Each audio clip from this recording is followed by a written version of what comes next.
My name is Garmon. I am 15 years old this year. And what was the first year you entered a creative arts cooking competition?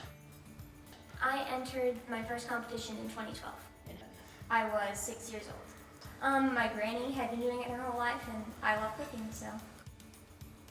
So tell us a little bit, you won your Best of Show. What year did you win your Best of Show ribbon? I won my Best of Show ribbon in 2016. I made salted caramel maple pecan pie bars. We were looking online and we saw something very similar to it, and we thought it would be delicious because we love pecan pie. What is the one piece of advice that you would give somebody? I don't think I won the first year. If this is your first time entering creative arts, just remember to keep trying because you may not win the first time, but I won Best of Show a couple years later, so.